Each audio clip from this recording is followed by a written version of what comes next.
Gaji naik, tapi harga beras juga naik. Pernah nggak kalian merasa angka di slip gaji bertambah, tapi isi dompet rasanya makin tipis?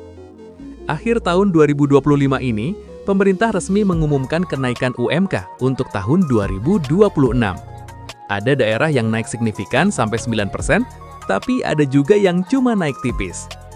Di video kali ini, kita nggak cuma bahas angka, kita akan bedah daerah mana yang paling cuan, kenapa gaji kita seringkali nggak cukup buat biaya hidup, dan yang paling penting, gimana cara kita survive di 2026 nanti.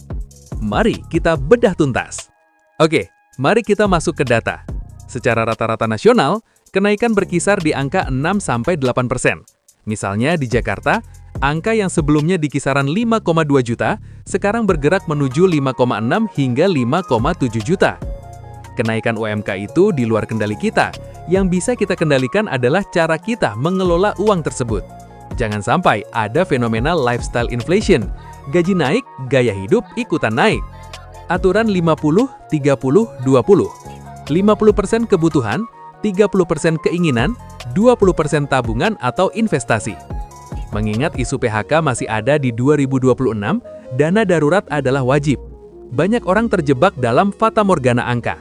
Kita sering tergiur melihat UMK Jakarta yang tembus 5,6 juta, tapi kita lupa menghitung biaya hidup di sana.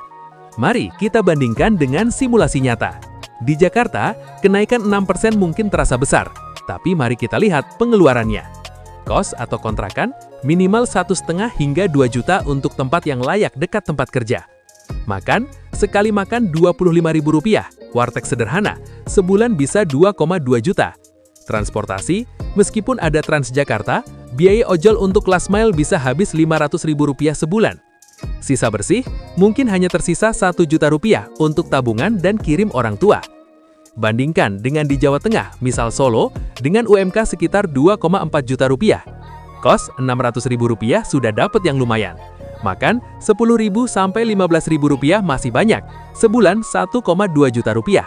Sisa bersih hampir sama, sekitar Rp600 sampai Rp800.000. Gaji besar bukan jaminan kaya, tapi selisih antara pendapatan dan biaya hiduplah yang menentukan kesejahteraan Anda. Kenapa gaji selalu terasa kurang? The inflation trap. Pernah dengar istilah price wage spiral? Ini adalah kondisi di mana upah naik, tapi karena biaya produksi perusahaan naik, mereka menaikkan harga produknya. Akhirnya, kenaikan gaji Anda dimakan lagi oleh kenaikan harga beras, telur, dan bensin. Ada satu kelompok yang paling menderita setiap kali UMK naik, kelas menengah pas-pasan. Mereka yang gajinya 7 juta atau 8 juta rupiah. UMK naik, mereka tidak ikut naik karena sudah di atas minimum, tapi harga barang di pasar ikut naik mengikuti standar UMK baru. Inilah yang membuat daya beli kelas menengah kita makin terhimpit di 2026. Kesimpulannya, kenaikan UMK 2026 adalah napas baru, tapi bukan solusi ajaib. Kita harus tetap melek finansial. Menurut kalian, apakah kenaikan di daerah kalian sudah adil? Tulis di kolom komentar, kita diskusi sehat di sana. Terima kasih sudah menonton video ini. Jangan lupa like kalau video ini bermanfaat dan subscribe untuk update ekonomi lainnya. Saya Galih di channel Melek Investasi. Sampai jumpa di video berikutnya.